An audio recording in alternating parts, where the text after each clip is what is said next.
Hello mga ka-guys! So, andito naman po ang inyong lingkod, si Mr. Guys. So, welcome to my guys. For today's video nga po mga ka-guys ay gagawa po tayo ng tutorial.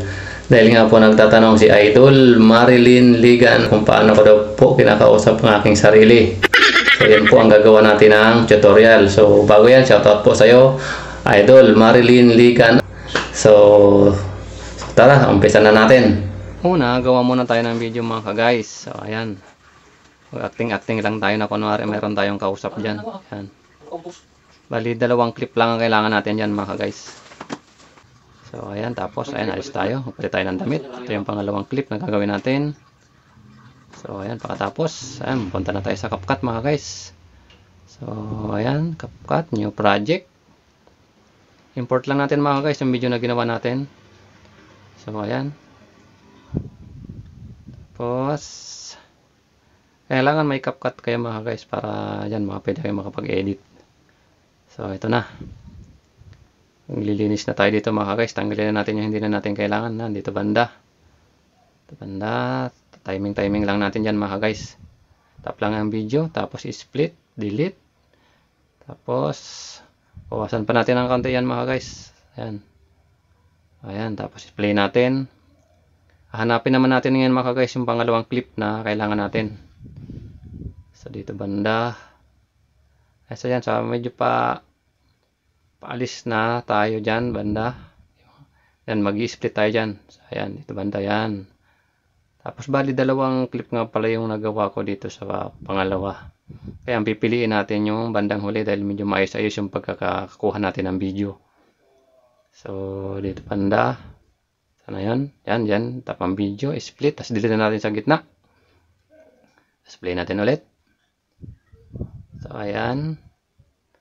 Itong sa hulihan, yan. Delete na rin natin yan mga guys. Ito, yan para malinis na natin. Ayan. Split, delete. Tapos ang CapCut, delete na rin yan. Dahil bawal yan sa Reels. So, ayan. Tap natin yan. Hanapin natin sa baba ang overlay. I-overlay natin yan mga guys. Lalaglag natin yan. Tapos idadrag lang natin yan papunta doon. Yan, ipapantay lang natin yan sa unahan. So tapos try natin, i-play natin. Tapos ayan, itap natin yan sa baba. Tapos hanapin natin sa baba ang mask. Imamas na natin yan mga guys. Yan, piliin lang ang horizontal. Yan, isa lang gagamitin natin mga guys, yung horizontal lang. Tapos yan, iikot lang natin para lumabas yung isa. Ayan, ganyan lang. Ikot lang natin yan mga guys. Tapos, adjust. Pili ng feeder. Adjust. Try natin itong mga 8 or 9. Yan, try natin yan mga guys. Yung okay lang. Check. Plug okay na. Tapos, play ang video. Ayan. Ayan mga guys. Medyo nakikita pa yung yung linya. So, adjust natin muna yung volume. Taasan muna natin yung volume mga guys. Ayan, tap lang yan. Tapos yan, adjust. Check lang pag okay na. Try natin.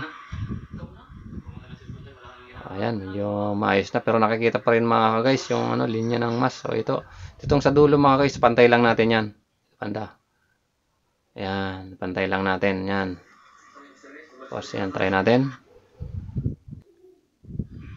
Tapos ayan. So ayan, nakikita nga talaga yung ng pagkaka-apply natin ng mask. So ayan, natin yan. I-adjust natin yan ulit mga guys.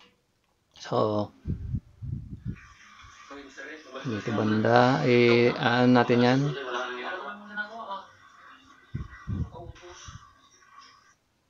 So, ayan. I-tap natin yung video sa baba. Tapos, hanapin natin ulit ang mask. I-adjust natin siya ulit mga guys. Sana ba yun si mask? Ito na si mask. I-tap ang adjust. Tapos, ito, adjust lang natin. Yan, 12. Okay na yan. Check lang pag okay na. Tapos, try natin. So, ayan mga guys. Medyo okay na. Hindi na halata. So, ayan.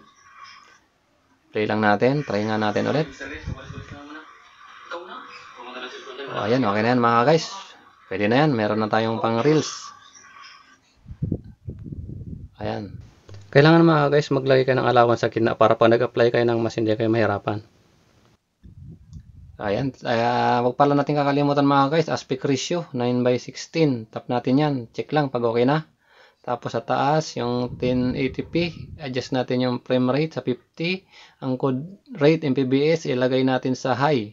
Tapos, ayan, export na pagka okay na. Ayan mga guys. Sana po nakatulong at sana po ay nasundan. Maraming salamat po sa inyong panonood. Thank you so much.